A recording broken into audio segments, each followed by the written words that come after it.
हमारे साथ यूट्यूब पर भी कनेक्ट हो सकते हैं। मैक्सिमम लोग यूट्यूब पर भी जा सकते हैं। यूट्यूब पर लाइव मीटिंग रहेगी। तो इन संवाद को करने का पहला पर्पस, मैं हमेशा बोलती हूँ कि ट्रेनिंग से भी कहीं ज्यादा आसान होता है सीखना किसी की स्टोरी से। मोटिवेशन बहुत जरूरी है, जैसे रोज नहाना, लेकिन अगर इंस्पिरेशन मिल जाए तो ये जिंदगी भर चलती है, ताउम्र चलती है और भूल नहीं पाते आप। ऊपर भी जा सकते हैं, यूट्यूब पर लाइव मीटिंग रहेगी। तो इन्हीं सब चीजों के साथ में इन संवाद को करने का पहला पर्पस, इन्हीं सब चीजों के साथ में मैं चाहूंगी कि यहाँ पर हमारे गोविंद भैया आ चुके हैं और गोविंद भैया से आपको उनका इंट्रोडक्शन सुनने का मौका मिले। गोविंद भैया, ज्यादा देरी ना करते हुए मैं चाहूंगी कि आप ऑडियंस के साथ कनेक्ट हो। सबसे पहले आप अपने बारे में लोगों को बताएं। आप कौन हैं, कहां से हैं, आपका क्या जॉब प्रोफाइल है, आपका क्या सोच रहा, प्लीज कनेक्ट कीजिए लोगों के साथ में। वेलकम गोविंद भैया संवाद के अंदर, आपका तहे दिल से बहुत स्वागत है। थैंक यू सो मच दीदी। इज दैट माय पिक्चर और वॉइस क्लियर है?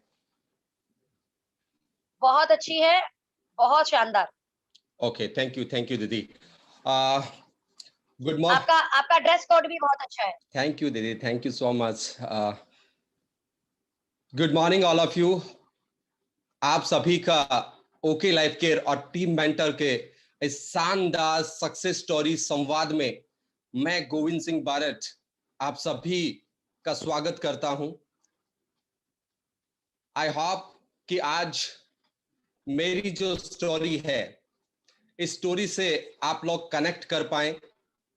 इस स्टोरी से कई बार ऐसा होता है कि हम किसी प्लान से, कई बार हम किसी पे आउट से इंस्पायर नहीं होते हैं, लेकिन कई बार कुछ घटनाएं अपने जीवन में ऐसी होती है कि वो घटनाएं हमें एक दूसरे से कनेक्ट करवा देती हैं और हमें लगता है कि जब इनके साथ ऐसा घटित हुआ है और इन परिस्थितियों में अगर इन्होंने किया है तो हम भी कर सकते हैं। तो मैं कोशिश करूंगा कि मेरे जीवन में जो भी घटनाएं रही हैं, किन दौर से मैं गुजरा हूं, वो सभी आप लोगों से मैं शेयर कर पाऊं। उससे पहले मैं अपना पूरा इंट्रोडक्शन आप सभी को दे देता हूं। मेरा नाम गोविंद सिंह बारट है और राजस्थान से मैं बिलोंग करता हूं और राजस्थान में चूरू डिस्ट्रिक्ट है। मैं थोड़ा सा डिस्टरबेंस होगा, यहाँ पे लाइट चली गई है तो मैं केवल ऑडियो से ही बात करूंगा आपसे।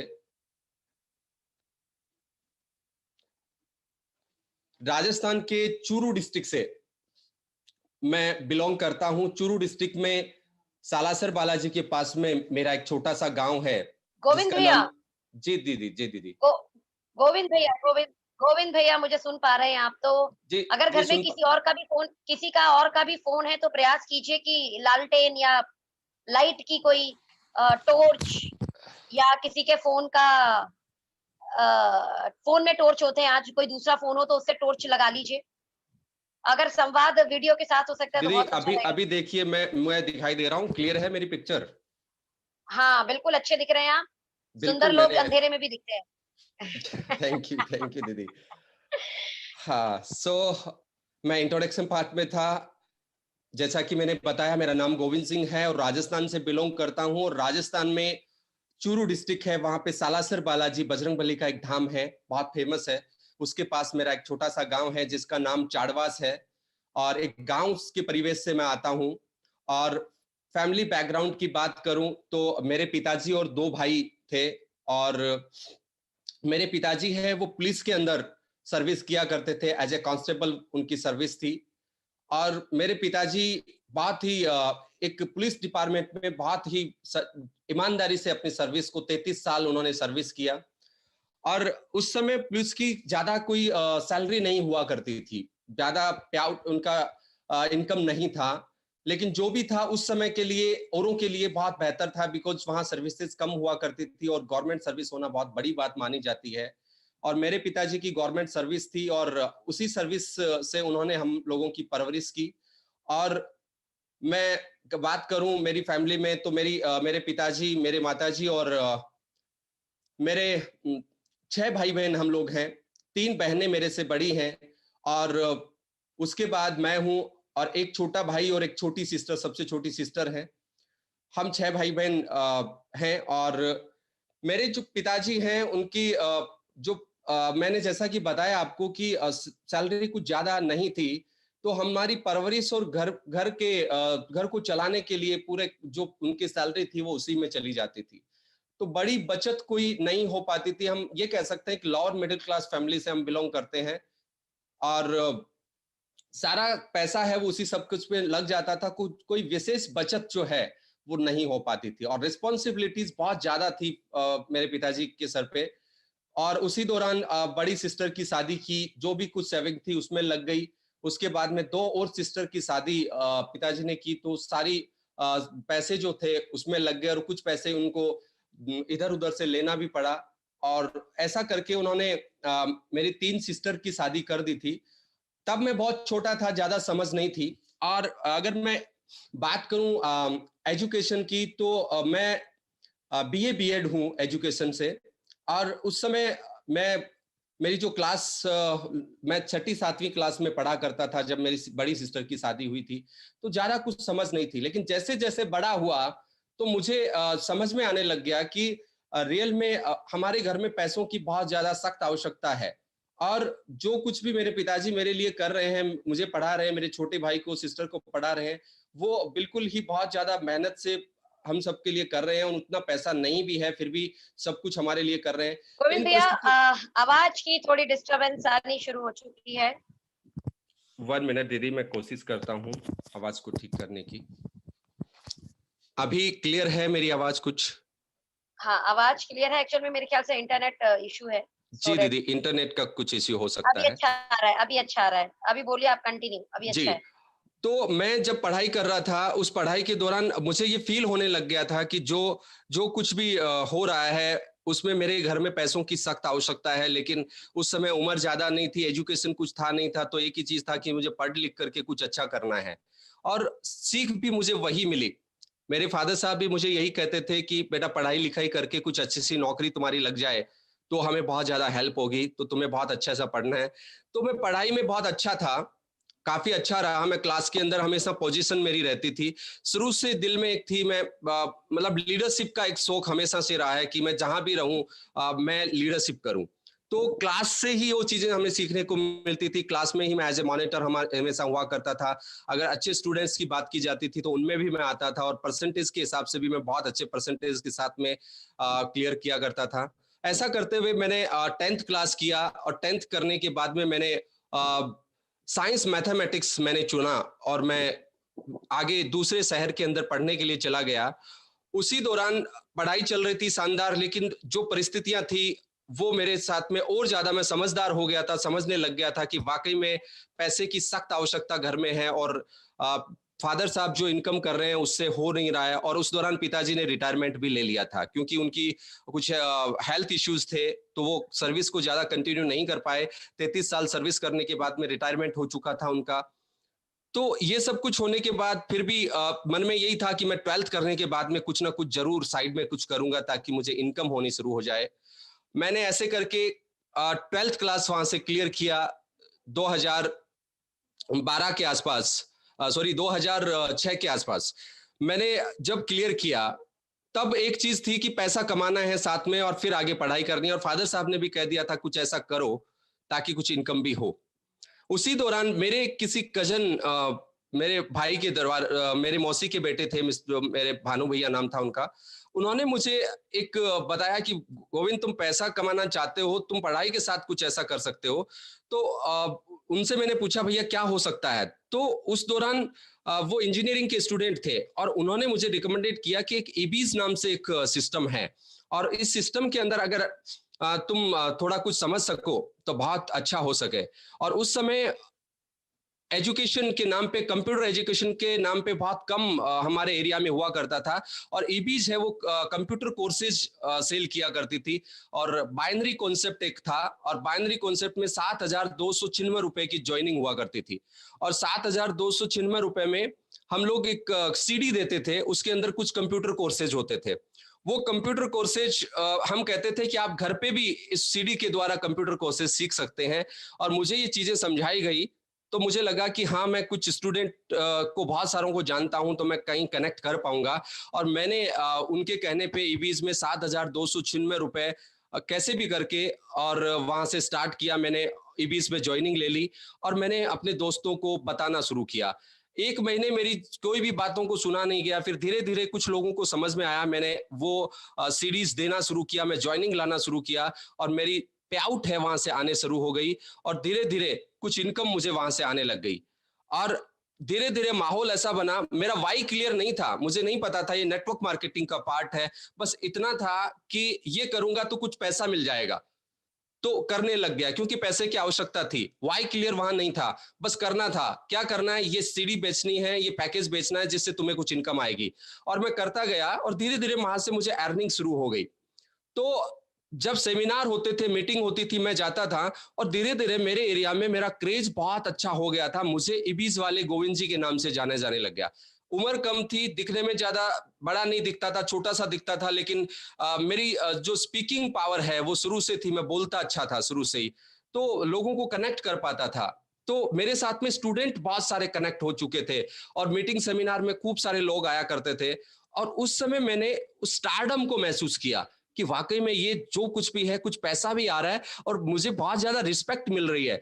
और इवन ऐसा माहौल था कि लोग मुझे ये भी कहते थे, मतलब हाथ मिला करके भी खुश हो जाते थे बहुत सारे स्टूडेंट। तो वो चीज भी मुझे देखने को मिल रही थी। तो मुझे वो समझ में आ रहा था कि वाकई के अंदर ये बहुत बेहतरीन चीज है और इसके जरिए मैं पैसा तो कमा ही सकता हूं और स्टारडम भी मिल रहा है। ये चीज चल रही थी। लेकिन धीरे धीरे जैसे जैसे मैं आगे बढ़ा, वहां पे एक लेवल था गोल्ड डायरेक्टर, वहां तक बढ़ा तो मुझे पता चला ये जो सीडी मैं दे रहा हूं लोगों को, उस सीडी के अंदर वाकई में है कुछ भी नहीं। उस कोर्स को वाकई में उस सीडी के द्वारा नहीं सीखा जा सकता। और फिर मुझे पता चला 1 साल बाद मुझे फिर से रिन्यूअल भी कराना है, फिर से 7,296 रुपए मुझे खुद को खर्च करने और लोगों को भी खर्च करवाने हैं। ये चीज मुझे बहुत ही गलत लगी क्योंकि मुझे इस बारे में बताया नहीं गया था। तो मुझे बुरा लगा कि मुझे इतनी चीजें मुझसे छुपाई गई। इस सीडी में वाकई में कुछ नहीं, मैं बिल्कुल लोगों के साथ में अच्छा नहीं कर रहा हूं, उनके पैसे खर्च करवा रहा हूं और मुझे फिर से पैसे लगाने पड़ेंगे। तो मेरा सच में एक जानता कुछ नहीं था, स्टूडेंट लाइफ थी, दिल टूट चुका था ये बातें सुन के।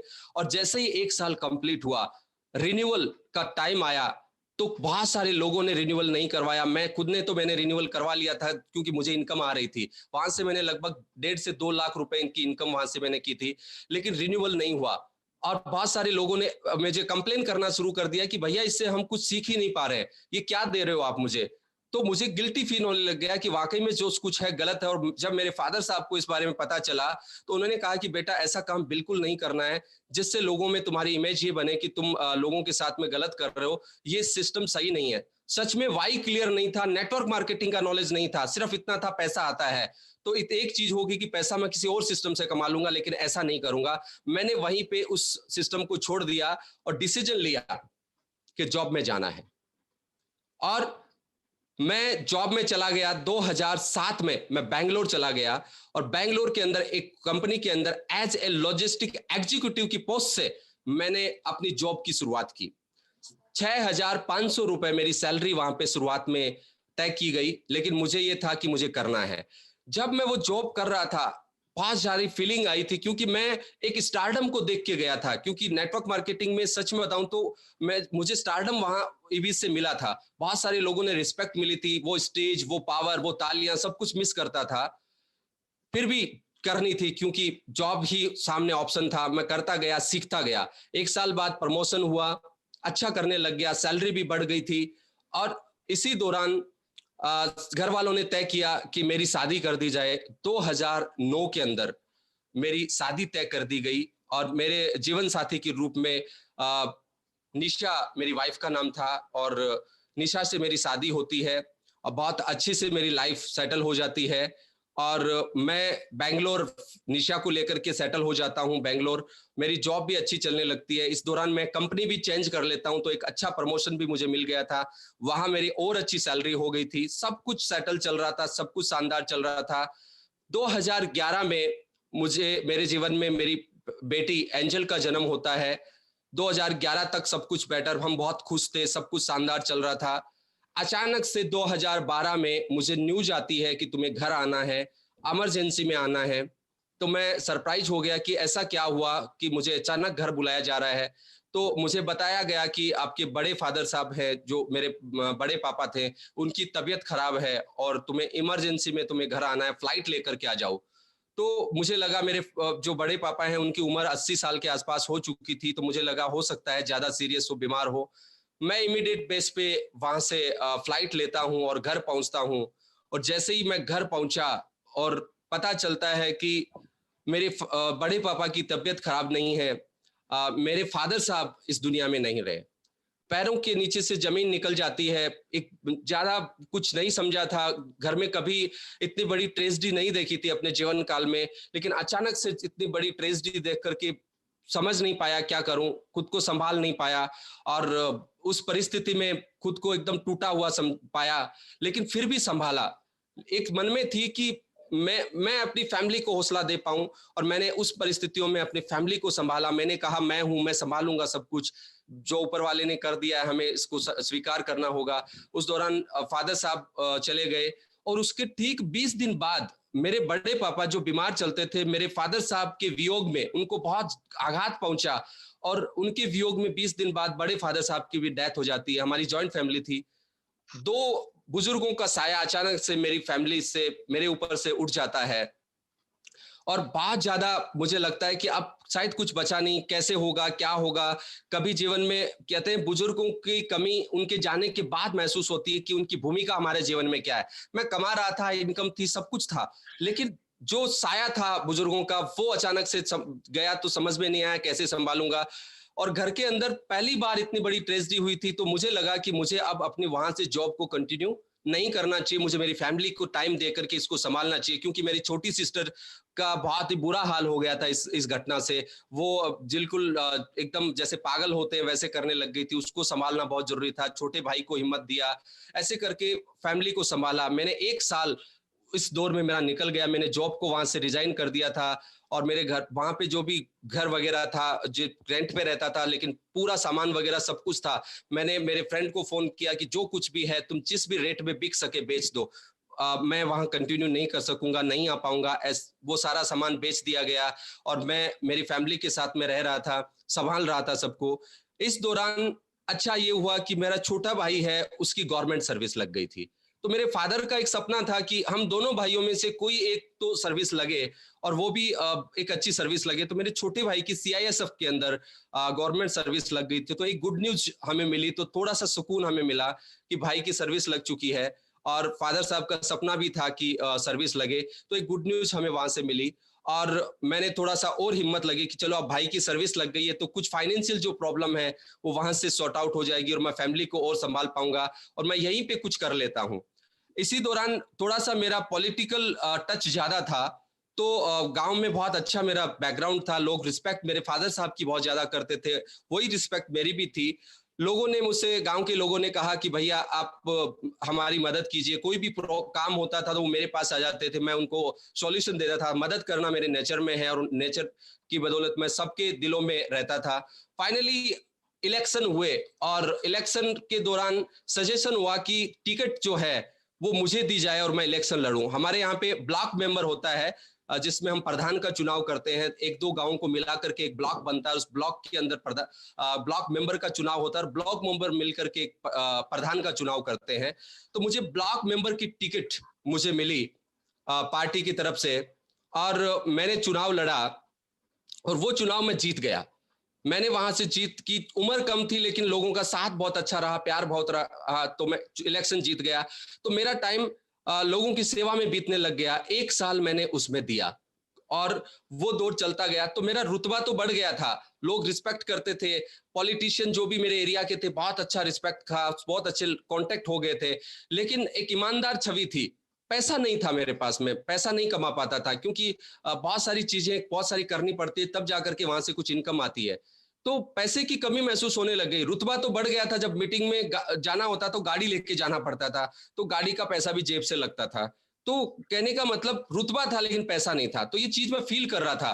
फाइनली मैंने डिसाइड किया कि काम नहीं चलेगा इससे, इलेक्शन हो गया लेकिन कमाना पड़ेगा। मैंने रुक किया कि अभी स्थितियां थोड़ी चेंज हो चुकी है, भाई सर्विस लग चुका है, परिवार भी थोड़ा सेटल हो चुका है, उस घटना को भूल चुका है, तो मुझे वापस से जॉब करनी चाहिए।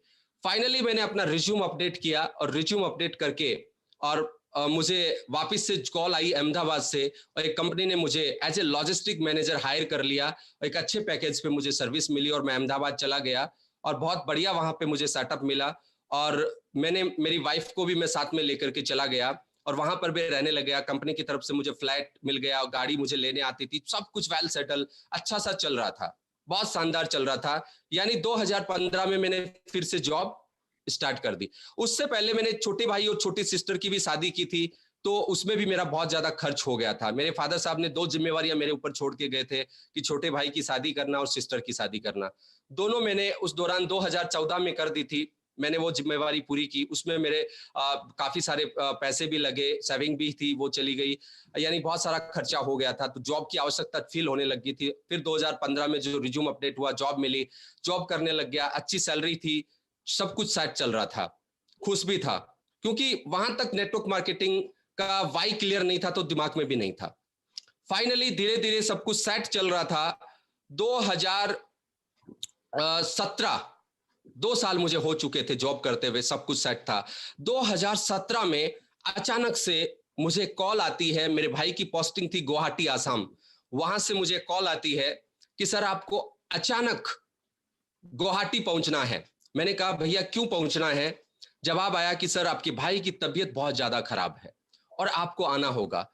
तो मुझे लगा कि सर तबीयत खराब है, आप लोग वहां पे सब कुछ हो तो ट्रीटमेंट करवा दीजिए सर, मैं बहुत दूर हूं और वहां पे आना मेरा पॉसिबल नहीं है, तो आप लोग हो सब कुछ तो उनको देख लीजिए। उन्होंने कहा नहीं सर, मैं एक डॉक्टर हूं हॉस्पिटल का, वहां पे जो गवर्नमेंट हॉस्पिटल उनकी हुआ करती थी डिपार्टमेंट की, सीआईए सबसे, वहां की डॉक्टर का कॉल था मुझे कि मैं डॉक्टर हूं और आपको आना ही पड़ेगा।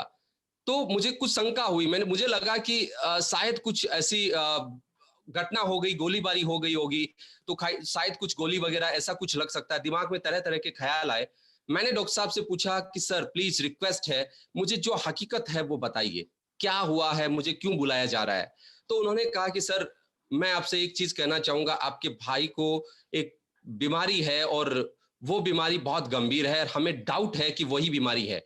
मैंने पूछा कि सर मुझे बता दीजिए, फिर भी वो बताने को तैयार नहीं थे, बोले आप आओ तब हम बताएंगे।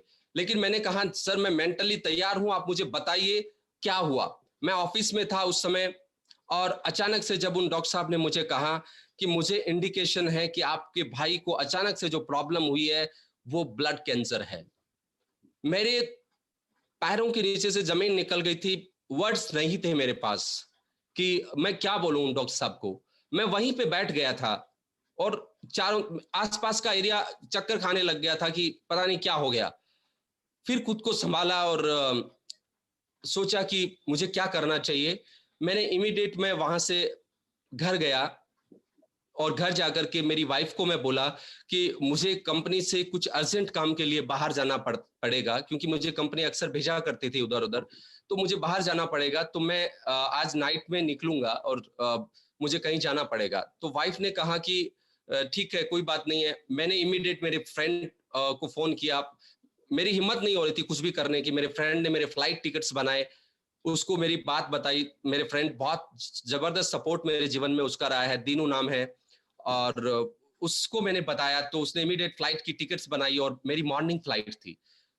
रात भर सो नहीं पाया और पूरी रात मेरे दिमाग में चलता रहा कि क्या होगा, कैसे होगा। सुबह वो फ्लाइट पकड़ के मैं गुवाहाटी पहुंचा, भाई को फिर से चेक करवाया बड़ी हॉस्पिटल के अंदर। वहां पे गुवाहाटी के अंदर एक हॉस्पिटल है, उस गवर्नमेंट हॉस्पिटल, सिविल हॉस्पिटल है वहां की सबसे बड़ी। चेक करवाया तो दोबारा से फिर से वही बीमारी कंफर्म की गई कि बिल्कुल, क्योंकि मुझे लग रहा था कि कुछ झूठ है, कुछ गड़बड़ है, कुछ ये सच नहीं है, ऐसा हो नहीं सकता, कुछ मिस्टेक्स हुआ है। दोबारा चेकअप हुआ, वही बीमारी। तो बिल्कुल अंदर से टूट चुका था, क्या होगा क्या नहीं होगा। और भाई को पता नहीं था कि मुझे ये बीमारी है। बार बार वो मुझसे पूछ रहा था भैया मुझे क्या हुआ है, क्यों इतनी इमरजेंसी में आपको बुलाया गया है, और क्यों मुझे अचानक से एक बड़ी हॉस्पिटल में रेफर किया गया, प्रॉब्लम क्या है, इतनी बड़ी प्रॉब्लम क्या हो सकती है। मैं छुपाता रहा, उससे बोलता गया कि ब्लड में एक इन्फेक्शन है, उसकी वजह से ऐसा हो रहा है। फाइनली 3 दिन बीत गए वहां पे और तबीयत और ज्यादा खराब होती गई और समझ में नहीं आ रहा था कि कैसे किया जाए। और सभी डॉक्टर जो आते थे एक ही चीज पूछते थे, इनकी शादी कर दी क्या, इनके कितने बच्चे हैं, ये सवाल मुझसे पूछे जाते थे। तो मन में डर इतना ज्यादा लगता था कि ऐसे सवाल क्यों पूछे जा रहे हैं। एक भाई जिसकी 2 साल पहले शादी की गई और अचानक से ऐसी स्थिति सामने, और जो भी आता था ऐसे सवाल करता था, तो बहुत अजीब लगता था।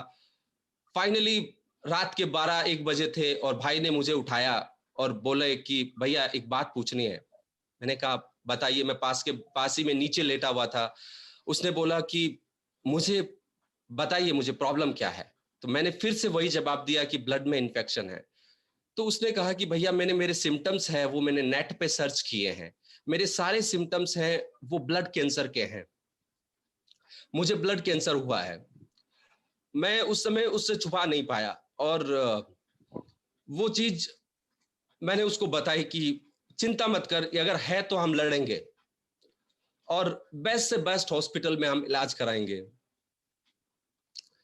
एक दूसरे को हिम्मत दी और डिसीजन लिया कि कुछ अच्छा करना है, कुछ अच्छी हॉस्पिटल में जाना है। फिर मैं उस समय दाद देना चाहूंगा, सच में भाई ने बहुत हिम्मत दिखाई और उसने मेरे को भी हौसला दिया कि भैया कुछ नहीं, हम मिलके लड़ लेंगे। और इसमें कुछ परसेंटेज ऐसे होते हैं कि ठीक भी हो जाते हैं। जहां ज्यादा परसेंटेज जान जाने की होते हैं तो कुछ परसेंटेज ठीक होने में से होते हैं। लेकिन मेरे दिमाग में एक चीज थी कि मेरा भाई हमेशा मेरिट में आया करता था, अच्छे परसेंटेज आया करते थे। तो मैंने उसको एक चीज बोली थी कि क्लास में इतने सारे स्टूडेंट होते थे, उनमें से तुम टॉप पे आते थे, तुम फर्स्ट या सेकंड पोजीशन पे आते थे। तो अभी भी तुम है ना उसी जो 1% रेशियो 2% रेशियो ठीक होने का ना उसमें आ सकते हो। तो वो चीज मुझे बहुत ज्यादा पॉजिटिवनेस दे रही थी कि रियल में ऐसा हो सकता है। मैंने इमीडिएट वहां बात की सुबह उठते ही डॉक्टर से कि डॉक्टर मैं इनको बेस्ट हॉस्पिटल में ले जाना चाहता हूँ, कहाँ ले जा सकता हूँ। उन्होंने कहा नहीं सर, आप यहीं इलाज कराओगे, यहाँ से कहीं नहीं ले जा सकते, आप ले जाने की कंडीशन में है नहीं। और हमारे यहाँ से अगर हमें लगता है कि हम ट्रीटमेंट नहीं कर पाएंगे तो हम रेफर करते हैं, और वो भी तब रेफर करते हैं जब हमें लगता है कि कंडीशन और ज्यादा क्रिटिकल हो गई, हमसे संभलेगी नहीं। तो उस कंडीशन में मैंने उनसे कहा कि सर मैं रिस्क नहीं ले सकता, आप तो बिल्कुल कंडीशन बिगड़ने के बाद बोलोगे कि कहीं और ले जा करके इनका ट्रीटमेंट कराओ, लेकिन मैं इसको ले जाना चाहता हूं, मैं यहाँ नहीं रखना चाहता हूं। उसी दौरान मैंने रिसर्च की और मेरे फ्रेंड के द्वारा मुझे पता चला कि 2 हॉस्पिटल है, टाटा मेमोरियल बॉम्बे और भगवान महावीर हॉस्पिटल जयपुर। दोनों जगह कैंसर का बेस्ट ट्रीटमेंट होता है। इन दोनों में से एक जगह हमें चुननी पड़ेगी। तो मुझे लगा कि राजस्थान मेरा होम टाउन है और मुझे वहां अच्छा सपोर्ट मिल सकता है। और वहां पे मुझे बार बार ब्लड की बहुत ज्यादा जरूरत पड़ती थी कि ब्लड कैंसर में ब्लड है वो शरीर से खत्म होता जाता है।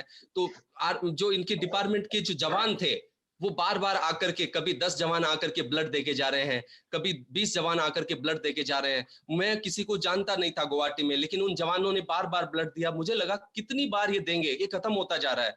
तो समझ में नहीं आ रहा था, लेकिन मुझे लगा राजस्थान मेरा होम टाउन है और कहीं ना कहीं मैं बहुत सारे लोगों को जानता हूं, तो मुझे वहां जितनी ब्लड की आवश्यकता पड़ेगी मैं वहां से करवा पाऊंगा। मैंने फाइनली उन डॉक्टर्स को कहा कि मुझे कुछ भी हो मैं लेके जाऊंगा, आप मुझे इजाजत दीजिए। वहां से फिर डिपार्टमेंट से बात हुआ तो डिपार्टमेंट भी एग्री नहीं था कि नहीं आपको इलाज यहीं कराना पड़ेगा, डॉक्टर्स ने मना कर दिया कि आप यहाँ से नहीं ले जा सकते हैं। फाइनली मैंने कहा आई डोंट केयर, मैं लिख के देने को तैयार हूं, जो भी घटना मेरे भाई के साथ घटेगी उसका मैं रिस्पॉन्सिबल हूं, मैं यहां से लेके जाऊंगा, चाहे मेरे भाई की जॉब क्यों ना चली जाए, चाहे कुछ भी हो। उन्होंने कहा आप कैसे ले जाओगे। मैंने कहा मैं बाई फ्लाइट लेके जाऊंगा। कि सर फ्लाइट के अंदर आपको नर्सिंग स्टाफ की जरूरत पड़ेगी और इनकी जो प्लेटलेट्स है वो 10,000 के आसपास हैं, जो कि 1.5 लाख से 4.5 लाख के आसपास होनी चाहिए, तो कंडीशन नहीं है ले जाने की। मैंने फिर बात किया, समझा। एक डॉक्टर ने बताया कि इनको प्लेटलेट अगर चढ़ाई जाए और अगर ये 35,000 से ऊपर की निकल जाए तो आप इनको रिस्क लेकर के ला सकते हैं, कुछ भी हो सकता है लेकिन रिस्क लेना पड़ेगा।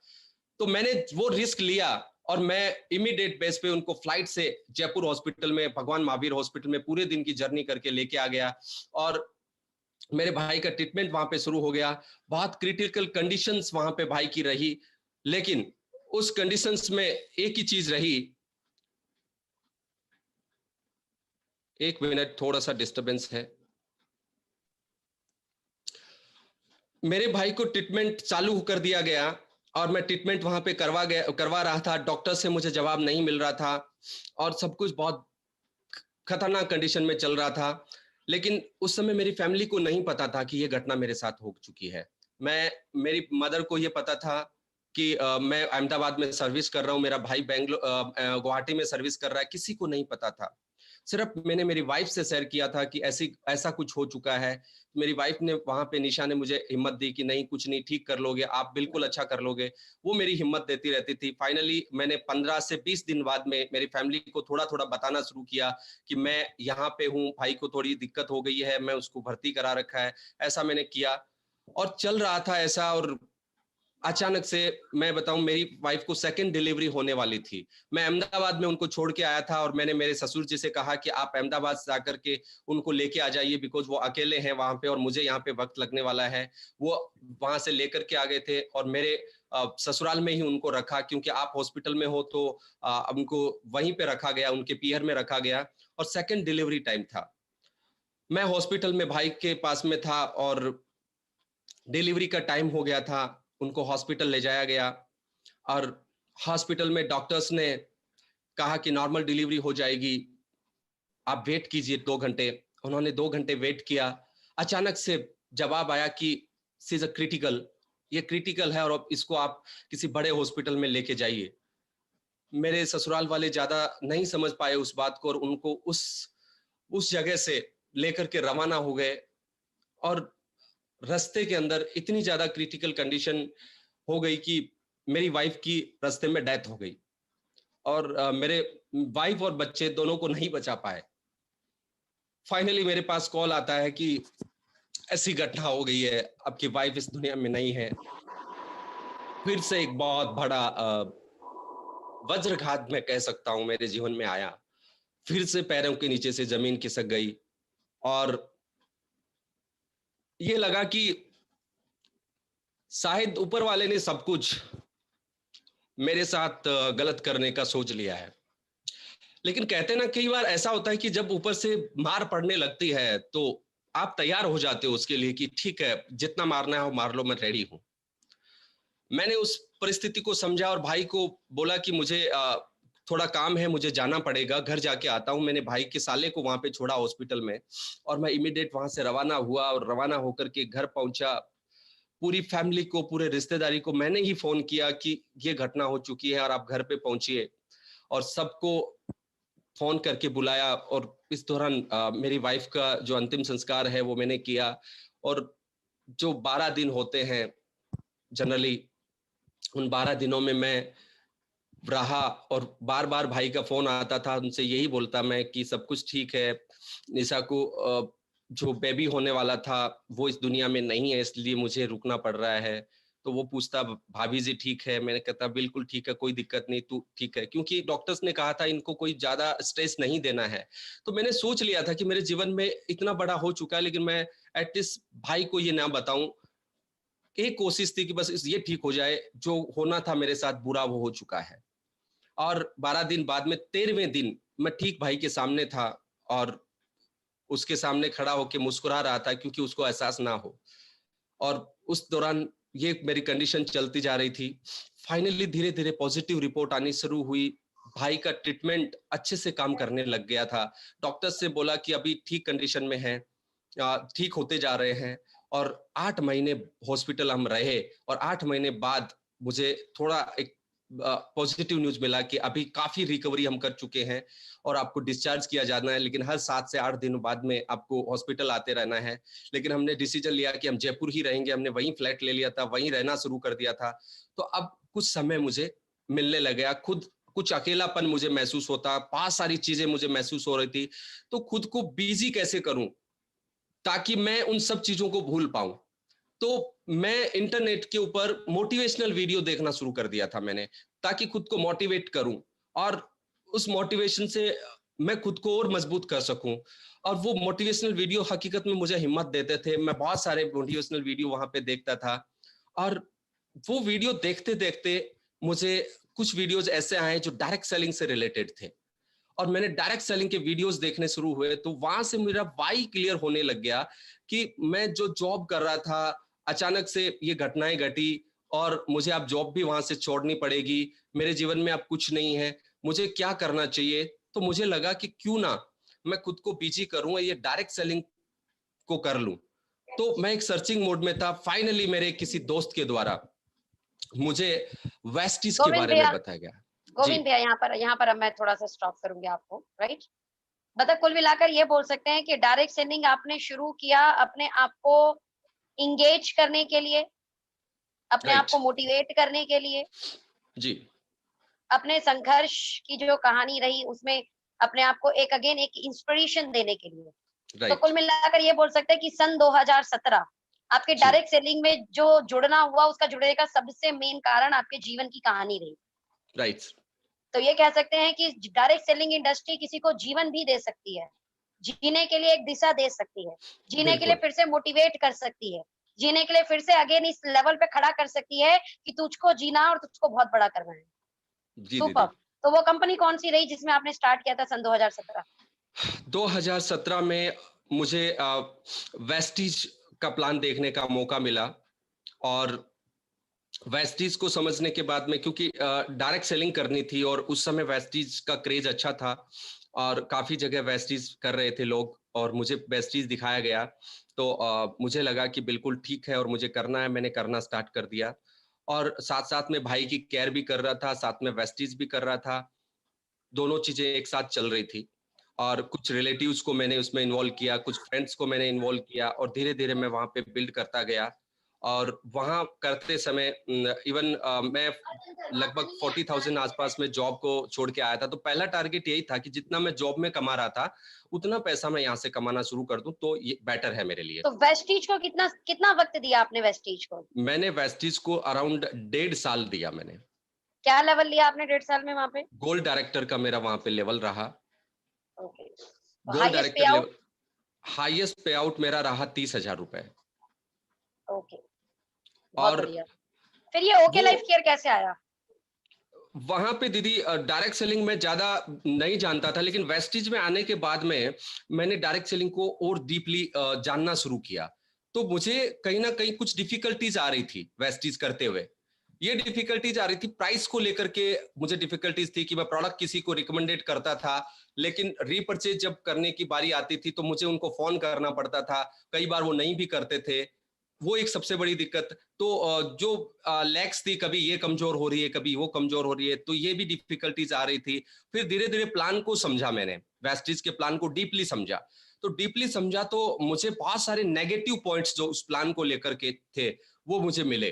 तो धीरे धीरे मेरा जो फेथ लेवल था वेस्टिज से वो उठ गया था, बिल्कुल उठ चुका था। और मैं वेस्टिज से इवन ये मानिए कि ये लगने लग गया था कि यार जो कॉन्सेप्ट डायरेक्ट सेलिंग का होना चाहिए वो कॉन्सेप्ट यहाँ पे है नहीं। हाँ, कुछ लोगों ने पैसा कमाया है, लेकिन बहुत बड़े लीडर, बहुत जबरदस्त लीडरशिप उनमें रही होगी, उन लोगों ने कमाया, लेकिन एवरेज वहां पे अगर कोई शुरुआत करता है तो उसको बड़ी दिक्कत आने वाली है। तो ये मुझे दूर कर रहा था वेस्टिज से कहीं ना कहीं। और फाइनली मैं 2019 के अंदर मुझे एक कॉल आता है और कॉल करने वाले व्यक्ति का नाम होता है विष्णु शर्मा। वो व्यक्ति मुझे कॉल करते हैं और मुझसे कहते हैं कि मेरा नाम ये है और मैं आपके एरिया के अंदर डायरेक्ट सेलिंग करता हूं और मैं आज कहीं पे प्लान दिखा रहा था और मुझे पता चला कि आप वेस्टीज करते थे और आप मेरे साथ वेस्टीज छोड़ करके ओके कर सकते हैं क्या? मैंने कहा भैया आप सीधा ही मुझे अप्रोच कर रहे हैं, आप ओके है क्या मुझे नहीं पता है। और मैं वेस्टीज, सामने से जब कोई कॉल आता है हम यही कहते हैं मैं वेस्टीज अच्छे से कर रहा हूं, मुझे कोई दिक्कत नहीं है, फैंटास्टिक। तो कभी एक चीज हमेशा मान लीजिएगा, जब सामने से कई बार हम कॉल करते हैं और सामने से लीडर ये बोलता है ना कि बहुत अच्छा चल रहा है, कोई दिक्कत नहीं है, फिर भी यकीन नहीं करना चाहिए, दिक्कत बहुत कुछ होती है, उनको अंदर तक खंगालने की जरूरत होती है। तो उनसे मैंने यही कहा मेरा सब कुछ अच्छा चल रहा है, कोई दिक्कत नहीं है। फिर भी उन्होंने कहा कि सर एक बार मिल लीजिए, क्योंकि उनको एक रेफरेंस मिला था कि इस एरिया में बहुत अच्छे से बिल्ड करते हैं वो, अगर वो आपके साथ आ जाते हैं तो यहाँ ओके बहुत अच्छे से बिल्ड हो सकता है। तो उन्होंने मुझसे कहा कि भैया एक बार आप मिल लीजिए, तो मैंने उस समय मतलब उनको टाइम दे दिया। कुल मिलाकर ये बोल सकते हैं कि वो एक अननोन कॉल थी आपके लिए। बिल्कुल अननोन कॉल थी, मैं नहीं जानता था उन व्यक्ति को, पहले से इसका बिल्कुल नहीं मतलब जानता था। अननोन अननोन कॉल से भी कोई व्यक्ति ज्वाइन कर सकता है। जी बिल्कुल बिल्कुल, मेरे साथ ऐसा ही हुआ। पर विष्णु जी ने फॉलोअप नहीं छोड़ा मेरा, मुझे लगातार कॉल करते गए। फाइनली एक दिन मैंने ये सोचा, यार क्या करते हैं, एक बार इनको सुन लेते हैं, सुन के इनको कह देंगे आपके प्लान में दम नहीं है भैया, आप करो। तो मैंने उनको मिलने का मौका दे दिया। और सच बताऊं, ओके लाइफ केयर के अंदर अगर किसी को मिलने का मौका दे देते हैं तो मैं कहता हूं कॉन्ग्रेचुलेशन बोल सकते हैं एडवांस में। हाँ। तो उनको मैंने मिलने का मौका दे दिया, वो मिले और मेरे को प्लान शेयर किया। लेकिन उससे पहले ना मैंने थोड़ा स्टडी किसी से पूछा, तो मेरे एक दो दोस्त हैं जो पहले से ओके लाइफ केयर जब शुरू हुआ था उस समय ओके लाइफ केयर ऑफिस जाकर के आए थे। तो उनसे मेरे को फीडबैक क्या आया कि यार वेस्टीज के जैसा ही है। तो वेस्टीज के जैसा ही बोल दिया तो मेरे दिमाग में नेगेटिविटी आ गई थी, यार वेस्टीज जैसा है फिर करके क्या करेंगे। तो फिर भी मैंने कहा चलो यार, विष्णु जी बार बार कॉल कर रहे हैं तो सुनिए। सुनने के बाद मुझे रियल में इतना अच्छा फील हुआ कि जो दिक्कत मुझे यहां महसूस हो रही थी प्रोडक्ट की प्राइस को लेकर के, उनका सॉल्यूशन हो चुका है। मैं मल्टी लेग को लेकर के प्रॉब्लम में था, मैं सोचा करता था यार ये 2 लेग में क्यों नहीं हो सकता है, क्योंकि 2 लेग वाले प्लान में पहले कुछ अर्निंग की हुई थी शुरू में। तो मुझे 2 लेग वाला मुझे अच्छा लगता है यार, स्पीड अच्छी बन सकती है। तो 2 लेग में ऐसा क्यों नहीं हो सकता, लेकिन वो बाइनरी और जनरेशन में भी कंफ्यूजन था। तो वहां पे क्लियर हुआ कि ये तो जनरेशन प्लानर 2 लेग के अंदर है और वेस्टीज जैसा तो बिल्कुल नहीं है, उससे तो जमीन आसमान का अंतर है। तो मैंने इमीडिएट उस चीज को समझा और विष्णु जी से ये बोला, मैंने कहा विष्णु जी मेरी आईडी आप लगा दीजिए। मैं विजनरी था, मुझे समझ में आ चुका था करना नहीं करना बात की बात है, आईडी लगवा दो, क्योंकि ये जो एरिया है उस एरिया में ये प्लान चलेगा जरूर। तो मैंने कहा विष्णु जी आप मेरी आईडी लगा दो, मैं अभी इलेक्शन में बिजी हूं, क्योंकि पॉलिटिकल बैकग्राउंड थोड़ा रहा है। तो उस समय लोकसभा चुनाव चल रहे थे, तो मैं कैंपेनिंग किया करता था, मैंने 25-25 हजार लोगों को एक साथ संबोधित किया हुआ है, कैंपेनिंग करता था मैं। तो मैं एक पार्टी के लिए कैंपेनिंग कर रहा था उस दौरान, कि थोड़ा समय उनके भी साथ में तो बिजी कर रहा था मैं। तो मैंने कहा आफ्टर इलेक्शन हम दोबारा मिलेंगे और वर्क स्टार्ट करेंगे। इलेक्शन खत्म हुए, मैंने कहा 1 महीने आप तो मुझे कॉल करेंगे ना मैं आपको कॉल करूंगा। ठीक 1 महीने बाद मैंने खुद विष्णु जी को कॉल किया, मैंने कहा सर अब मैं रेडी हूं दोबारा से बात करने के लिए। तो इन्होंने मुझे उस समय कहा कि सर मैं बात नहीं करूंगा, अब आपसे मेरे अपलाइन बात करेंगे। मैंने कहा जी आपके अपलाइन? जी मेरे अपलाइन का नाम मिस्टर दिनेश कुमार खंडेलवाल जी है। मैंने कहा बिल्कुल, दिनेश कुमार खंडेलवाल जी कहाँ से हैं? तो मुझे बताया गया कि दिल्ली रहते हैं, राजस्थान के ही हैं और अपने एरिया के हैं। तो मुझे खुशी हुई कि अपने एरिया से बहुत अच्छे लीडर हैं एक। तो बहुत अच्छे लीडर हैं। उससे पहले विष्णु जी मेरे बारे में दिनेश सर को बता चुके थे कि ऐसे लीडर हैं और इस तरीके से हमारे साथ आईडी लगाए हैं। दिनेश सर ने मुझे कॉल किया और मुझसे बात की। दिनेश सर की बातों में मुझे सच्चाई नजर आई, क्योंकि कहते ना एक लीडर फेंकू होता है, बहुत सारी चीजें फेंक देता है, मैं ये हूं वो हूं, लेकिन उन्होंने मुझे बिल्कुल सच्ची सच्ची बातें बताई। मैं कनेक्ट कर गया दिनेश सर से और मैंने एक चीज उनको फोन पे बोली कि सर मैं आपसे मिलूंगा, लेकिन एक शर्त है मेरी, मैं जो कुछ भी अभी पीछे मैंने किया है उसको जीरो करना चाहता हूं आपसे। मैंने आपकी नजरों में मैंने कुछ नहीं किया है, मुझे कुछ नहीं आता, मुझे डायरेक्ट सेलिंग का डी भी नहीं पता है। मैं जीरो करके आपके साथ आना चाहता हूं और जीरो से मैं शुरुआत करूंगा और सिखाना और बनाना वो आपका काम है। दिनेश सर ने कहा कि बिल्कुल सर हम मिलेंगे।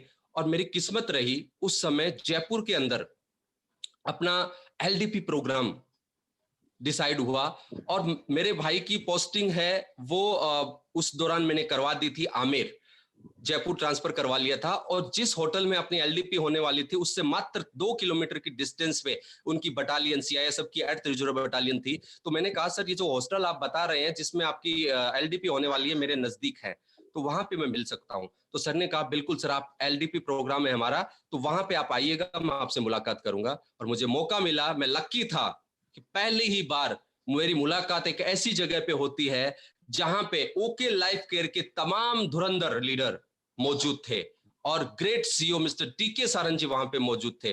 तो मैंने सर से बात की, मैंने कहा सर एक चीज बताऊं आपको, क्या मैं इस ट्रेनिंग को अटेंड कर सकता हूं? मेरा घर है, मैं सुबह शाम को रात को वहां चला जाऊंगा, लेकिन मुझे सुनने का अगर मौका मिल सके तो अच्छा है। दिनेश सर को तब तक यकीन नहीं था कि मैं वर्किंग स्टार्ट कर दूंगा, लेकिन सर के साथ में रहा और मैंने 3 दिन डीके सर को सुना वहां पे। और डीके सर को सुनने के बाद कोई भी शख्स ऐसा नहीं है जो ये कह पाए कि मुझे ओके लाइफ केयर नहीं करना है। मेरा सब कुछ क्लियर हो चुका था और फाइनली मैं यहाँ मैंने पर जुलाई में मैं स्टार्ट कर दिया ओके लाइफ केयर। मैं यहाँ पर ये कह सकती हूँ कि अगर कोई डाउनलाइन मतलब हमारे साथ अगर कोई ज्वाइन किया है और वो 1 महीना वेट करने के लिए बोल रहा है तो वेट करने देना चाहिए। जैसा आपने 1 जी, महीने इलेक्शन की वजह से वेट करवाया अपनी अपलाइन को, तो ये सही वेट था। बिल्कुल, सेकंड मुझे ये भी पता चला कि विष्णु जी आपको जॉइन कराने के बाद जब आप एक्टिव हो गए थे तो आपको छोड़ के चले गए थे। यानी आपकी बिल्कुल, अपलाइन गायब।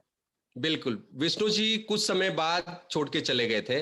उनकी कुछ पर्सनल रीज़न्स रहे हैं, जिसकी वजह से मैं उनकी मानसिकता को आज तक नहीं पढ़ पाया हूँ, क्योंकि उनकी टीम में मैंने बहुत बड़ा बिज़नेस किया है और उसके बाद में मैं पे आउट भी ले रहा हूँ। उनको शायद उस समय यकीन नहीं था कि ऐसा कुछ होगा, लेकिन वो चले गए थे और मैं लेकिन और उस आपने परिस्थिति आपने बड़े फास्ट तरीके से भी अचीवमेंट ली है। मतलब जी, अपलाइन थी ही नहीं आपकी तो, मतलब आपका स्पॉन्सर गायब, जॉइन कराने हाँ, वाला व्यक्ति गायब और आपने दोनों लेगों को खुद बिल्ड किया है। तो अब ये हमारी ऑडियंस ज़रूर जानना चाहेगी, इस समय तकरीबन 1000 लोग हमारे साथ इस मीटिंग में हैं और तकरीबन 150 से ज़्यादा लोग यूट्यूब पे, यानी 1250 से 1300 लोग अब ये जानना चाहेंगे कि आपने 6 महीने में ये 1 लाख के पे आउट को कवर कैसे किया, जहाँ पर आपका स्पॉन्सर भी गायब है? जी मैम, जी। जैसा कि सोनम दीदी ने बताया कि मेरा स्पॉन्सर है वो बीच में से गायब हो गया था। लेकिन उस व्यक्ति ने एक अच्छा काम ये किया कि उस व्यक्ति ने मुझे दिनेश सर से मिलवा दिया था। दिनेश कुमार खंडेलवाल जी मेरे जीवन में बहुत बड़ी अहम भूमिका रखते हैं। मैं तमाम अपलाइन अखिलेश सर, सोनम दीदी, अ, वीके झा सर, मनोज परिहार सर, सबके लिए मैं कृतज्ञ हूँ। सबसे मुझे बहुत कुछ मिला, बहुत कुछ मिला। लेकिन सबसे ज़्यादा अगर अहम रोल रहा मेरी सफलता में, वो अहम रोल रहा दिनेश सर का। जैसे विष्णु जी गए तो दिनेश सर ने एक चीज़ मुझे बोल दी थी कि गोविंद जी, मैं आपके साथ हूँ और हम मिलकर के बहुत बड़ा करेंगे। और सच में बताऊं तो विष्णु जी से मुझे कभी कुछ सीखने को या कुछ मेरी हेल्प आज तक उन्होंने कभी उस समय शुरुआत में भी नहीं की थी। लेकिन दिनेश सर ने उसी समय मुझे संभाल लिया था और एक जोड़ी बनी राजस्थान में कि कुछ बड़ा करना है। दिनेश सर और मेरी एक जोड़ी इतनी अच्छी सेट हुई, हमारी आपस में बॉन्डिंग इतनी अच्छी सेट हुई, क्योंकि दिनेश सर की स्टोरी आप सब कुछ सुन चुके हैं। क्योंकि वो एक ऐसे दौर से निकल के आए थे जो उन्होंने धीरे-धीरे मुझसे शेयर करना शुरू कर दिया था। पहले वो मुझसे छुपाते थे, मुझे हकीकत नहीं बताया उन्होंने। एक जो लीडर अपने आप को दिखाने की कोशिश करता है, वैसे दिखाया उन्होंने।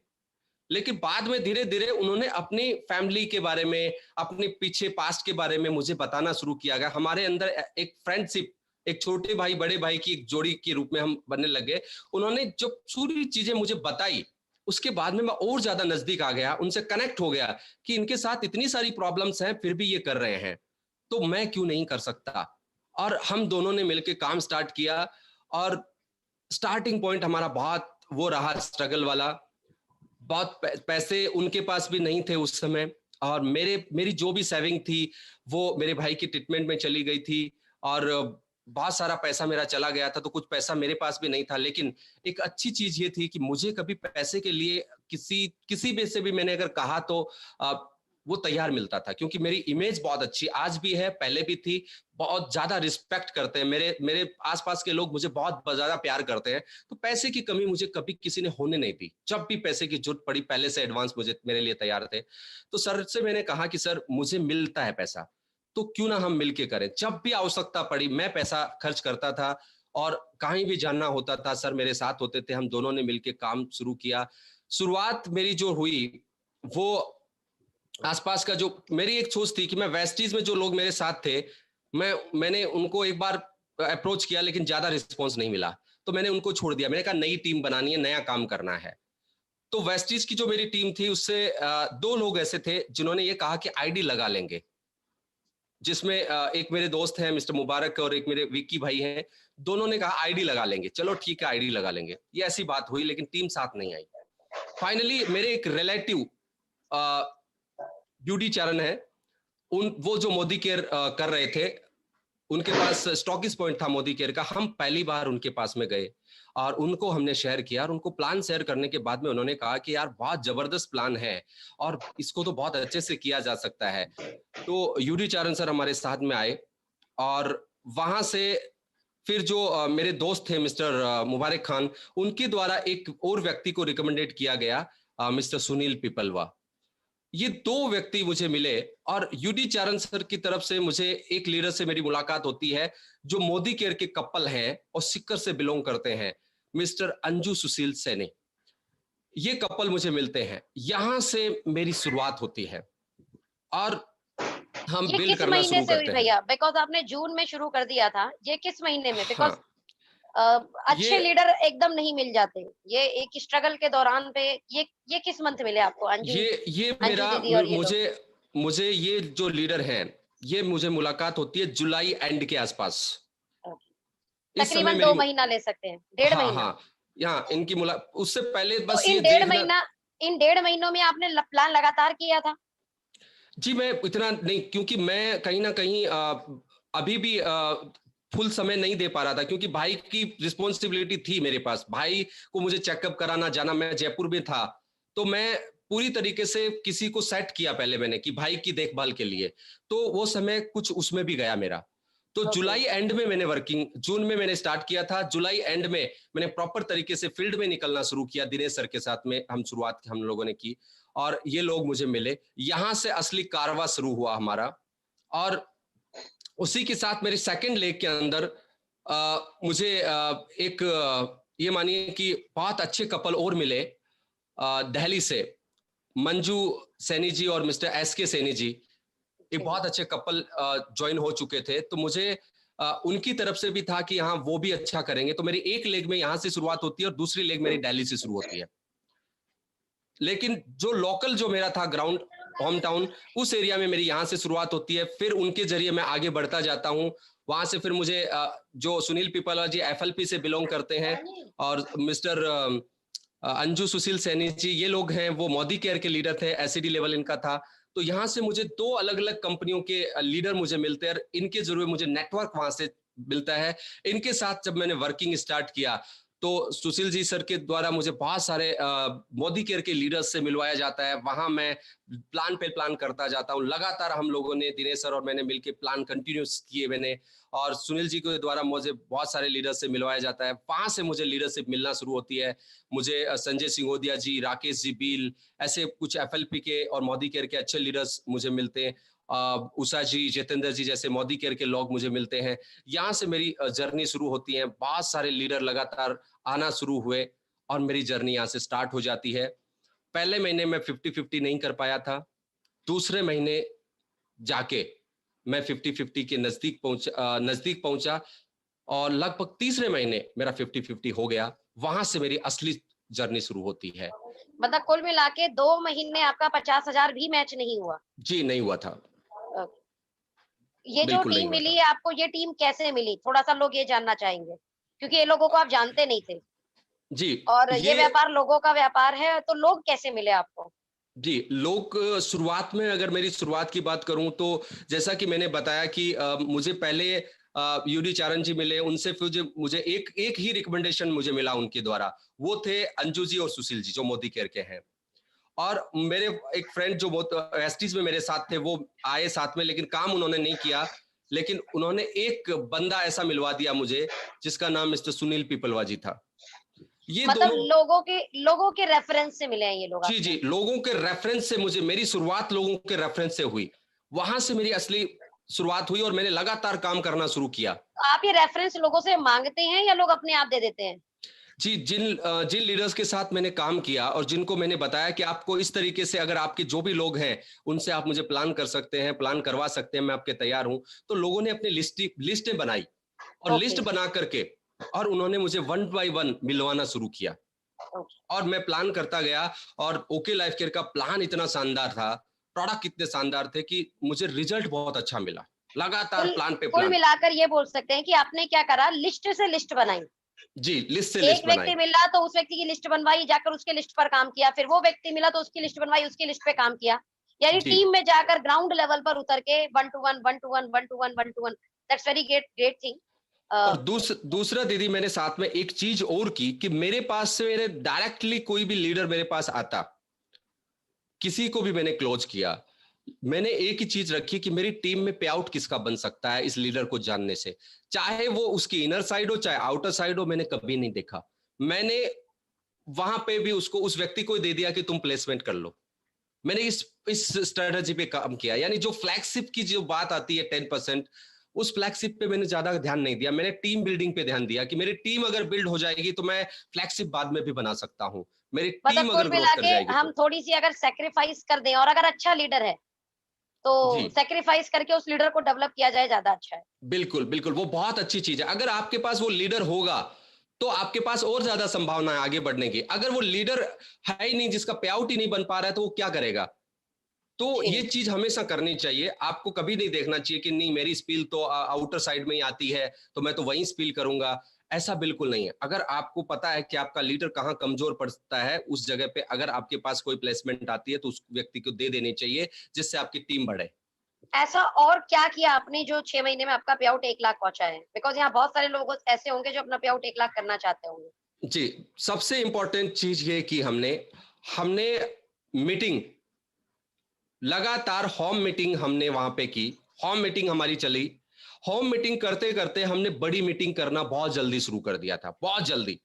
क्योंकि स्पीकिंग पावर या स्टेज पावर है वो मेरे पास थी, तो मुझे कभी हेजिटेशन नहीं हुई स्टेज से। तो मुझे मुझे सीधा सा एक ही चीज था कि मैं जल्दी से जल्दी लोग मेरे सामने हो, और मुझे अच्छा लगता है जितनी ज्यादा गैदरिंग अच्छी होती है, मैं उतना अच्छा अपने खुद को रख पाता हूँ। तो मुझे, मेरा एक शुरू से रहा है। तो मैं सबसे कहता कि हमें मीटिंग करनी है, और बहुत जल्द मैंने सिक्कर में दिनेश सर और हमने डिसाइड किया कि हम बड़ा सेमिनार कराएं। बहुत जल्द हमने सिक्कर के अंदर जो भी हमारी टीम बनी थी, हमने सेमिनार करना शुरू कर दिया था। और इसमें सबसे बड़ा रोल रहा आपका, कि आप बहुत जल्दी हमारे पास में सिक्कर में सेमिनार करने के लिए आ चुकी थी। फिर सबसे बड़ा रोल रहा डीके सर का, कि हमने फटाफट जो भी हमारी टीम हुई, उससे हमने सोशल मीडिया को भी खूब सारा यूज किया, माहौल बहुत अच्छा जनरेट कर दिया था। और माहौल का दोस्तों बहुत ज्यादा फर्क पड़ता है। आप जितना अच्छा माहौल अपने एरिया में बिल्ड कर देते हो, तो आपकी टीम भी उतनी जल्दी वहां पे बिल्ड होना शुरू हो जाती है। लोगों को लगने लग जाता है यार ओके है क्या, लोगों में क्यूरियोसिटी आने लगती है, यार जाने तो सही। और वो क्यूरियोसिटी की वजह से बहुत जल्दी जल्दी हमारे साथ लोग आते गए। और हमने गढ़ में, एक गढ़ था वेस्टीज और मोदी केयर का, सिक्कर जो शेखावाटी बेल्ट है, तो उसमें काम शुरू किया। तो बहुत जल्दी हमें लीडर आने लगे। फ्रेशर कम थे, लीडर ज्यादा आए हमारे साथ में। तो जो कोई ज्यादा बड़े लेवल पे शुरुआत में नहीं आए थे, लेकिन ED, SED, star, gold director, silver director, ऐसे लीडर हमारे साथ में आना शुरू हो चुके थे। और बहुत जल्द हमने माहौल क्रिएट किया, और एक बहुत बड़ा सेमिनार हमने वहां पे बनाया, जिसमें डीके सर खुद आए थे। उस सेमिनार के बाद में और ज्यादा बूम हमारे एरिया में ओके लाइफ केयर का हुआ, जिससे बहुत फास्ट टीमें हमारी बनी। तो एक स्ट्रेटेजी जो मीटिंग करने की और सेमिनार करने की स्ट्रेटेजी थी, वो हमारी बहुत जबरदस्त तरीके से काम की। और दूसरी स्ट्रेटेजी काम की कि दिनेश सर का जो एजुकेशन सिस्टम था, क्योंकि एमवे से आए थे और स्ट्रेटेजी जानते थे, होम मीटिंग्स की क्या स्ट्रेटेजी होनी चाहिए, मीटिंग की क्या स्ट्रेटेजी होनी चाहिए, कपल्स को किस तरीके से बिल्ड करना है। ठीक है, सोशल मीडिया में दिनेश सर का हाथ कोई नहीं पकड़ सकता, बिल्कुल जबरदस्त नॉलेज उनको है। और किसी भी चीज को किस तरीके से सोशल मीडिया में हाईलाइट करना अच्छे से जानते हैं, उनसे हमें वो सीखने को मिला। पूरी टीम इस चीज को फॉलो करती है। इस वजह से टीम ने सोशल मीडिया को खूब यूज किया, माहौल बहुत अच्छा जनरेट किया। ये एक कारण रहे मेरी सक्सेस के पीछे। और उसके बाद में मोदी केयर के बहुत अच्छे लीडर को सुशील जी के द्वारा हमें मिलाया गया, और उनका लेवल भी बहुत अच्छा रहा। और उनसे हमारी मुलाकात हुई, और उनको भी अच्छा लगता है, और फाइनली वो हमारे साथ आते हैं और हमने शुरुआत करते हैं। उससे और अच्छा माहौल हमारे एरिया में हुआ, बहुत सारे अच्छे लीडर हम और उनकी टीम में भी हम लेके आए। उसके बाद में उनके द्वारा जीवीडी लेवल था उनका, उनके द्वारा हमें मिलते हैं मिस्टर परशुराम गोंड, जो कि यूपी से बिलोंग करते हैं। परशुराम जी के आने के बाद यूपी में हमारा बहुत अच्छा काम शुरू हो जाता है। उनके द्वारा हमारा काम यूपी, यूपी से फिर बिहार में चला जाता है, उड़ीसा में भी उनकी टीम है, हरियाणा मतलब में भी। कुल मिलाकर ये बोल सकते हैं कि one by one, one by one, one by जी leader, leader, leader, leader to leader, leader to leader, leader to leader, leader, मतलब आपने लिस्टिंग को हमेशा अपग्रेड करते रहे। जी आप जी जी अपनी सीमाओं को बढ़ाते रहे, आपने अपना क्षेत्रफल हमेशा बढ़ाते रहा। ये नहीं कि राजस्थान है तो राजस्थान में बिजनेस बिल्ड करना है, जी राजस्थान जी से जी दिल्ली, दिल्ली से यूपी, यूपी से बिहार, बिहार से उड़ीसा, मतलब ऐसा बहुत कवर किया आपने। बहुत मतलब कवर ये किया। मैसेज है कि भाई आपको स्टेट्स को भी कवर करना है अगर आपको बड़े बिजनेस की तरफ जाना है। जी, नाउ द जी, टाइम कि आप भैया कुछ मैसेज दे पाएँ, हमारे यूट्यूब पे जुड़े हुए लोग भी हैं, हमारे साथ अभी ज़ूम पर भी कनेक्टिंग है। कुछ 2-3 लाइन का मैसेज जो ग्रोथ भी करना है लोगों को और टिकना भी है, दोनों तरफ काम करना है उनको। तो इस बिल्कुल। चीज़ पे अगर आप 2-3 कुछ मैसेज दे पाएँ तो ज़रूर दें। जी मैम। जैसा कि दीदी ने बताया कि इन्हीं से मैंने सीखा है ये बात। दीदी ने एक बात हमेशा बोली है कि उनको किसी व्यक्ति ने कहा था कि आप इंडिया का नक्शा कहीं पे लगा लीजिए और जहाँ पे आपका नेटवर्क जिस भी स्टेट में आप पहुंचा पाए, जितना जल्दी हो सके पहुंचा पाए, वो चीज रियल में मुझे भी लगते थे। मुझे लगता था कि मुझे अपने एरिया से बाहर निकलना चाहिए। तो सबसे पहले आपको एक सिंपल एरिया के अंदर नहीं रहना है कि एक फिक्स क्राइटेरिया है। अभी वो टाइम चला गया। एमवे के टाइम होता था कि आपको कहा जाता था कि आप अपने एरिया में ही बिल्ड करो, जलेबी वाला सिस्टम। ये सिस्टम अभी उतना कारगर सिद्ध नहीं होता है। आपको जहां से भी आपको लीड मिलती है वहां लीड आपको लेनी चाहिए और आपके नेटवर्क को बिल्ड करते जाना चाहिए। जितनी ज्यादा जगह, जितनी ज्यादा सिटीज में आपका नेटवर्क होगा, पहले तो ये डिसाइड करें कि आपका खुद का जो स्टेट है, उस स्टेट में मेजर सिटीज के अंदर आपका नेटवर्क हो जाए। पहला काम हमने ये किया। हमने ये डिसाइड किया कि जो मेजर मेजर सिटी है उसे हर सिटी में अपना नेटवर्क होना चाहिए और हमने उस पे काम किया। लगभग राजस्थान के हर शहर में आज हमने नेटवर्क बिल्ड कर लिया है। और दूसरा, हमने जो 50,000 का अपना स्टॉकिस पॉइंट है उस पे बहुत ज्यादा फोकस किया। पचास यूनिटी। हजार का स्टॉकिस पॉइंट, जहां भी हमने 10 लोगों की भी टीम बनाई, उस टीम को हमने कहा कि भैया आप चाहे 5-5 हजार का प्रोडक्ट खरीदो, लेकिन आप अपना स्टॉकिस पॉइंट ले लो, जिससे आपकी टीम को प्रोडक्ट की इजीली अवेलेबिलिटी हो जाएगी और बाद में धीरे धीरे आप बड़े करते रहना। वो हमारा मास्टर स्टॉक रहा। जैसे ही 10 लोगों की टीम बनी, 20 लोगों की टीम बनी, हमने वहां पे स्टॉकिस पॉइंट करवा दिया, जिससे प्रोडक्ट इजीली अवेलेबल हुआ, लोगों के पास प्रोडक्ट पहुंचा। और ओके लाइफ केयर की प्रोडक्ट खुद नेटवर्किंग करते हैं, आपसे ज्यादा वो कर जाते हैं। तो उसके जरिए भी बहुत सारे लीड्स हमें मिले। तो ये चीज हमने की। दूसरा, डुप्लीकेशन का बिजनेस है दोस्तों।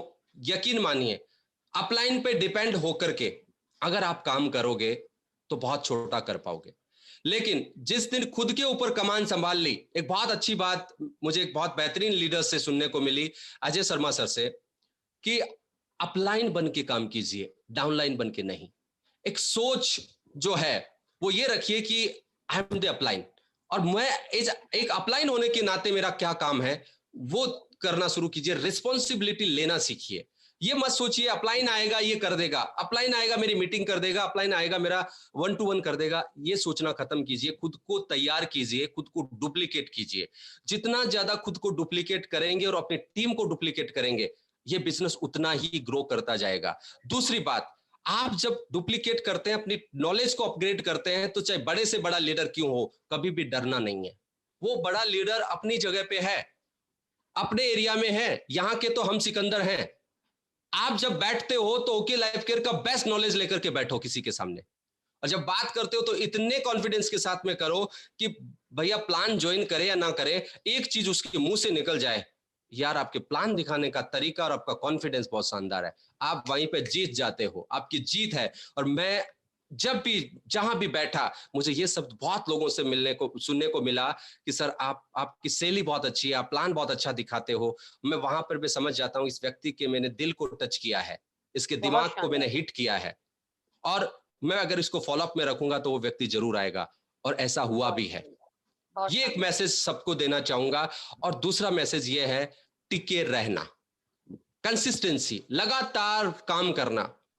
3 महीने मेरा 50-50 नहीं हुआ था। मेरी एक लेग में बिजनेस बहुत ज्यादा चला गया था। एक लेग के अंदर बहुत कम था, 10,000 15,000 बिजनेस वॉल्यूम एक लेग में थे। क्योंकि जो मेरी शुरुआत हुई थी, मैं दिल्ली से जिन कपल का मैंने नाम लिया, वो कपल सिर्फ अपनी कंसिस्टेंसी करते थे, खुद खरीदते थे, उन्होंने वर्किंग स्टार्ट नहीं की थी। लेकिन मैंने एक चीज सोच ली थी, यार 2 लेग का काम है, एक लेग अच्छे से पहले बना दूंगा तो दूसरी लेग पे ध्यान दे लूंगा। अगर यहाँ पे थोड़ा सा संभालने वाले लोग मेरे साथ आ गए तो मैं दूसरी लेग की तरफ चला जाऊंगा। बहुत सारे लोग क्या करते हैं कि एक लेग का बिजनेस चलने लगता है तो चिंतित हो जाते हैं, सर मेरी तो एक ही लेग चल रही है, दूसरे में कुछ नहीं हो रहा है।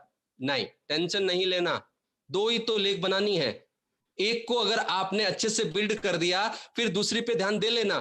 दिनेश सर हमेशा मुझे समझाते थे, गोविंद जी आप देखना, आप जिस लेग को बोलते हैं कि ये मेरी स्ट्रांग लेग है, वो लेग आपकी वीकर हो जाएगी, स्ट्रांग और वीकर बदल जाएगी। आप ये देखना, आप कंसिस्टेंसी कर रहे हो, बहुत अच्छी बात है, लगातार। और मैंने कभी सर से नहीं कहा सर मेरी ये कमजोर है, ये मजबूत है, कभी नहीं कहा। आप यकीन मानिए कि मैंने हमेशा एक उम्मीद रखी, कर लूंगा, अच्छे से कर लूंगा। इस लेग में कर रहा हूं ना, तो उस लेग में क्यों नहीं करूंगा, कर लूंगा। और मैंने मैक्सिमम टाइम मेरे उन लीडर्स के साथ में लगाया जो लीडर ज्यादा काम कर रहे हैं। जनरली एक सोच आ जाती है कि जब एक लीडर काम करना शुरू कर देता है तो हमें क्या लगता है, अरे यार ये तो अच्छे से कर रहा है, ये तो कर लेगा, मैं दूसरी तरफ ध्यान दे लूं या दूसरी तरफ चले जाते। नहीं, जो लीडर अच्छा काम कर रहा है उसके साथ लग जाओ, उसको मैक्सिमम बिल्ड करो, आप ज्यादा से ज्यादा उसके साथ काम करो, उसका प्लान करो, ताकि उसकी टीम डेवलप हो जाए, वो खुद स्टेबल हो जाए। और वो अगर स्टेबल हो गया तो आपको टेंशन लेने की आवश्यकता नहीं है, आप इजी वे में कर लोगे। और मेरे साथ ऐसा ही हुआ। मेरे साथ जैसे ही मुझे लगा कि मेरी एक लेग के अंदर 3 लाख 3.5 लाख बिजनेस वॉल्यूम जाना शुरू हो चुका है, अब मुझे मेरी दूसरी लेग की तरफ ध्यान दे देना चाहिए, तब मैंने दूसरी लेग को बिल्ड करना शुरू किया। बिल्ड तो शुरू हो चुकी थी लेकिन स्पीड नहीं दी थी, वहां पे ज्यादा फोकस नहीं किया था। मैंने बिल्ड करना शुरू किया। मुझे याद है कि मैंने जो मेरे दिल्ली से मंजू जी और सैनी साहब सुन रहे हैं, मैंने काफी टाइम बाद में उनसे कांटेक्ट करना शुरू किया, कैसे हैं आप, हम शुरुआत करें क्या, मैं आपसे मिलना चाहता हूं, हम मिल करके प्लानिंग करते हैं। मैंने उसके बाद शुरू किया उनसे। और उसके बाद मुझे वहां से आरसीएम के एक बहुत अच्छे लीडर जो है मिस्टर सुनील खुशवा जी, वो मिलते हैं मुझे सेकंड लेग के लिए। वहां से शुरुआत होती है। उनके द्वारा मुझे वेस्टीज के एक बहुत अच्छे लीडर मिस्टर अंसार अली मिलते हैं। फिर वहां से हमारी शुरुआत होती है। उनके द्वारा मुझे एक बहुत अच्छा लीडर सुनील जी की टीम से एक बहुत अच्छा लीडर कोई उनके बात द्वारा नहीं मुझे। लीडर्स लीडर्स नाम ठीक है, बहुत अच्छा, बढ़िया। अभी मैं यहाँ जी से मेरे सभी यूट्यूब दर्शक और इन सब लोगों को मैं बाय बाय बोलूंगी, क्योंकि ऑलरेडी हमको 1 घंटे से ज्यादा हो गए मीटिंग करते हुए। तो अभी हमारे सभी यूट्यूब दर्शक को आप थैंक यू बोल सकते हैं। तो हमारे सभी यूट्यूबर्स, दिल से आपका आभार, शुक्रिया। कल फिर मिलेंगे इसी मीटिंग पे। आप भी एक भैया थैंक यू दीदी बोल क्लोज सकते हैं करने से हमारे पहले सभी एक यूट्यूबर चीज को। बोलना चाहूंगा। हाँ हाँ। सबसे पहले मैं यही कहना चाहूंगा कि जो भी मेरी सक्सेस है, उस सक्सेस में मेरी अप्लायंस का बहुत बड़ा रोल रहा है। और गुरु के बिना आप बड़ा नहीं कर सकते, आप मेंटर के बिना बड़ा नहीं कर सकते। एक अच्छा मेंटर आपकी लाइफ में होना जरूरी है। तो मुझे बहुत अच्छे मेंटर मिले, मुझे अखिलेश सर जैसे मेंटर मिले, मुझे सोनम दीदी जैसी एक बहन मिली जिनसे मुझे बहुत कुछ सीखने को मिला। बहुत हेल्पफुल हैं आप, बहुत ज्यादा मुझे सपोर्ट किया आप लोग आपने।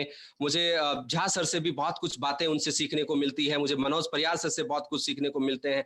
लेकिन दिन रात जिस लीडर ने मेरे साथ में, जिस मेंटर ने, जिस बड़े भाई ने मेरी मदद की, मेरे साथ रहे, एक जोड़ी बना के हम लोगों ने काम किया, मिस्टर दिनेश खंडेलवाल जी, उनको मैं दिल से सैल्यूट करता हूं उनके सपोर्ट के लिए। और दूसरा, मेरी टीम जो मेरी हार्ट लाइन है, उसको मैं बहुत दिल से आभार व्यक्त करता हूं कि आप लोग वो सपोर्ट, आपका डेडिकेशन और आपका साथ मेरे साथ में रहा, जिसकी वजह से मैं बहुत अच्छा कर पाया। साक्षी दीदी मेरे साथ बहुत अच्छे से उन्होंने बिल्ड किया। और तमाम मेरी टीम, अभी हमारे साथ टीम मैरेकल है, वो स्टार्ट कर चुकी है, मिस्टर गणेश व्यास जी हैं, वो स्टार्ट कर चुके हैं। टीम आरंभ हमारे साथ आ चुकी है।